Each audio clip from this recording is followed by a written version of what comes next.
Good evening. Our top story this week. America goes all safety nutty this week after a horrific school shooting in Connecticut with parents calling out for armed guards in schools. Gun rights advocates are blaming psychiatric medications for the horrific school shooting that happened last week because it is a well-known fact that psych meds which induce violent fantasies in kids have played a part in at least 90% of the school shootings that have happened, although Connecticut's child protective industry is still failing to address the educational needs of their foster kids. In Maine, Portland police investigate a threat that turned out to be nothing that was made on Facebook against local schools, while the state's education commissioner tries to make everybody feel better by ordering a statewide school safety review. And in Utah, a kid brings a gun to class and claims his parents armed him for protection following the Sandy Hook shooting. In Florida, the new Jerry Sandusky-inspired child abuse reporting laws has teachers worried that they may have to report sexual relationships between high school sweethearts.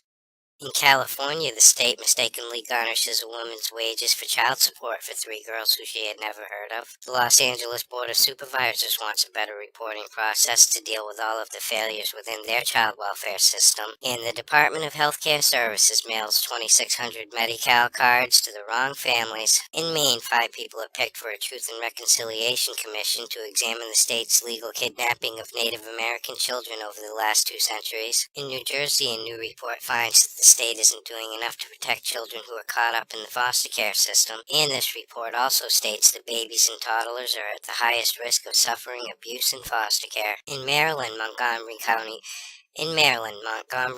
is trying to address the high failure rates of their foster kids in school. In Wisconsin, high caseloads are stressing out their CPS agents. In Arizona, the child protective industry restores most of the services to parents that they had cut off due to what they're calling a misunderstanding. In Colorado, the state spending on programs to protect the kids from abuse and neglect drops, regardless of their high mortality rate and all of the rest of their failures. And in Oklahoma, a magistrate recommends more than $7 million in attorney's fees be paid out in the children's rights class action lawsuit against the child protective industry. In Ireland, a foster father gets 3 years in jail for sexually abusing a special needs 13-year-old girl who was in his care. The Russian government passes a bill to ban adoptions of their orphans to the United States after a rash of Russian children were abused by their American adoptive parents. And of course, American adoption agencies are heartbroken over this. In Canada, the Conservatives want to make adoption from the child protective industry easier by advertising your stolen kids on an adoption website. In Nova Scotia, a court hearing is scheduled to hear a motion to dismiss legal claims against a former resident of the Nova Scotia Home for Colored Children. And in Ontario, a video is posted of an eagle who swoops in and snatches a kid like a CPS agent, although some people are saying that it perhaps is a fake. In Australia, a social worker is charged with abusing 2 teenage boys at a homeless shelter back in the 1980s. And the Australian Prime Minister decides to issue an apology to the victims of forced adoption.